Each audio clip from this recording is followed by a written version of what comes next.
Hi there, and welcome to the Celeb Tea. The housewives who deserve a second act reality TV fame can feel eternal when the cameras are rolling, but once the credits fade, so does the spotlight. For many housewives, the glow of celebrity dims faster than anyone expects. One season they're icons, trendsetters, headline makers, the faces fans can't stop watching. The next, they're quietly replaced by someone younger, louder, or simply newer.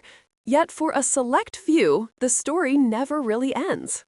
Even when the lights go out and production wraps, their names continue to trend online. Fans ask the same question again and again: when will she come back? These are the women whose exits felt unfinished, the housewives who left before their chapters were complete. Some departed on their own terms, seeking peace or privacy. Others were pushed out amid controversy, fatigue, or network decisions. But every time, viewers felt a genuine loss. They weren't adored because they were flawless. They were adored because they were human, bold, funny, messy, and imperfect. Their mistakes made them memorable. This story isn't about who looked the most glamorous or who stirred up the biggest scandal.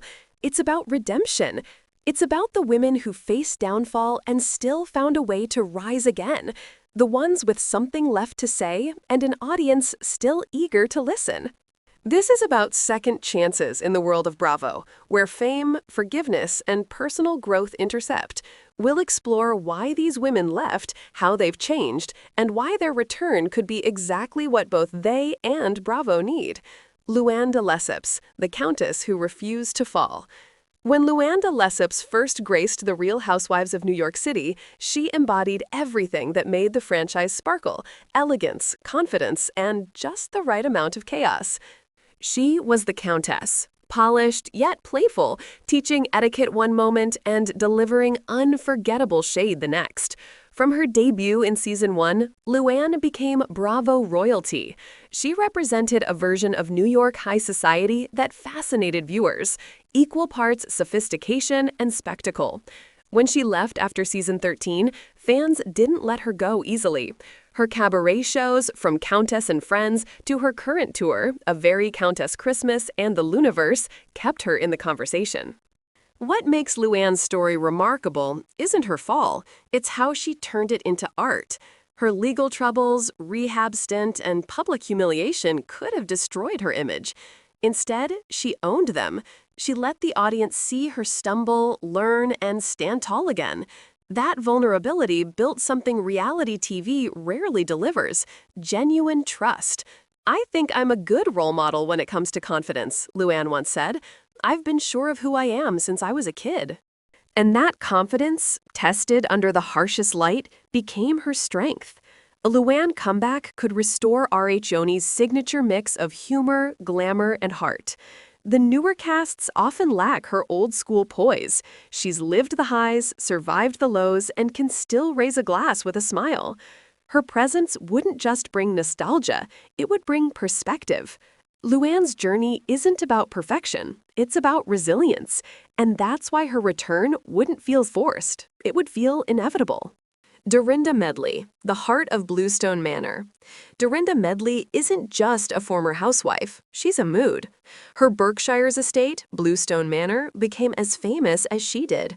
With catchphrases like "clip" and "make it nice" etched into Bravo history, Dorinda mastered the art of mixing humor with heartbreak.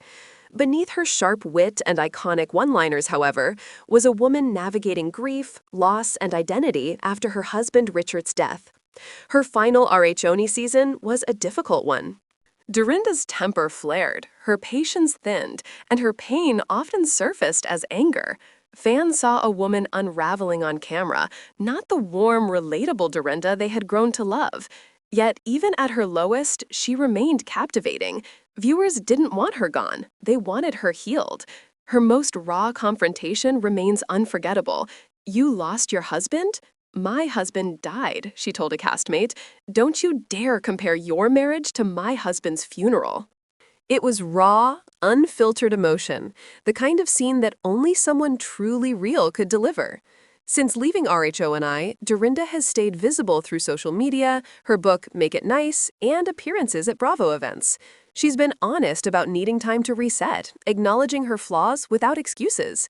A Dorinda return would symbolize emotional growth and self-awareness, qualities the franchise sorely needs. Dorinda doesn't hide who she is. She drinks too much sometimes, talks too fast, and cries openly, but that's why fans connect with her. They don't expect perfection, they crave honesty. A second act for Dorinda wouldn't just entertain, it would complete a story left hanging. Her authenticity can't be manufactured, and that's her magic. Heather Dubrow, class, control, and comebacks. When Heather Dubrow joined the Real Housewives of Orange County, she brought something rare to the table: refinement with a bite. She wasn't the loudest voice in the room, but often the sharpest. Her mansion sparkled, her wardrobe was impeccable, and her shade was the kind that landed softly but stung deeply. Heather didn't need chaos to command attention. She had intellect, timing, and an eye roll that could silence a scene. She represented a different kind of power, quiet authority wrapped in designer couture. Her clashes with castmates often revolved around communication and pride rather than petty insults. In one tense exchange, she told a fellow housewife, "You think I threw you under the bus, but that's not true. I would never do that to anyone." Even when arguments got heated, Heather stayed composed, until she didn't. Behind her polished exterior was a woman balancing fame, family, and ambition. Married to renowned plastic surgeon Terry Dubrow, she showcased a version of OC luxury that fascinated and infuriated audiences in equal measure. For some, she was aspirational. For others, intimidating. But everyone agreed. She elevated the tone of the show. Heather Dubrow's evolution and the art of reinvention. When Heather Dubrow left the Real Housewives of Orange County in 2016, her exit felt deliberate, almost regal. She didn't storm off after a feud or crumble under the pressure of fame. She chose to leave on her own terms. At that point, she had already cemented herself as one of Bravo's most sophisticated figures.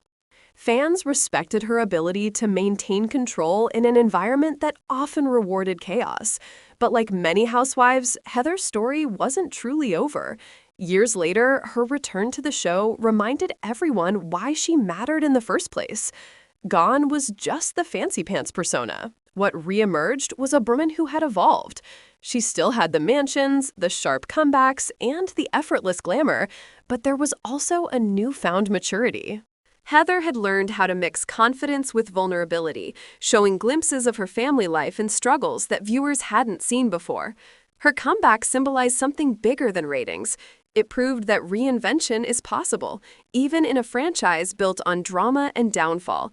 Heather didn't need to shout to be heard. She simply reminded audiences that composure is a power of its own. Her voice carried weight not because it was the loudest, but because it was calm, thoughtful, and earned. Heather's storyline now represents the importance of balance, how a woman can pursue wealth, raise a family, and still hold on to her identity. She brought back a level of elegance that Bravo had been missing. Viewers often crave the wildness of reality TV, but Heather's poise offers a refreshing contrast, a reminder that strength can come quietly, without theatrics. Her journey also reflects the real-life challenges many women face, maintaining self-respect while navigating criticism, ambition, and personal reinvention. If Heather were to take on another full-time season, her presence would likely bridge the gap between the old and new generations of housewives. She embodies the franchise's history, yet she's adaptable enough to move it forward. That balance between nostalgia and evolution is what keeps fans invested, and what makes a true Bravo icon. The beauty of the second act. Luann, Dorinda, and Heather each represent a different kind of redemption. Luann turned her public downfall into empowerment, teaching that grace isn't about never falling, it's about standing up again. Dorinda faced grief and imperfection with brutal honesty, showing that vulnerability can be just as captivating as humor. And Heather proved that class and strength aren't mutually exclusive, that elegance can coexist with authenticity. Their potential returns aren't just about reliving the past, they're about rewriting unfinished stories. In a world that often discards women after their prime, these housewives remind us that resilience is timeless. They've stumbled, cried, laughed, and evolved in front of millions, and somehow managed to remain both flawed and inspiring. Because in the end, The Real Housewives isn't just a show about wealth and conflict, it's about reinvention. It's proof that the most powerful comebacks don't come from perfection, but from perseverance. And if Bravo ever decides to give these women their second act, it won't just be good television, it'll be redemption in its most glamorous form.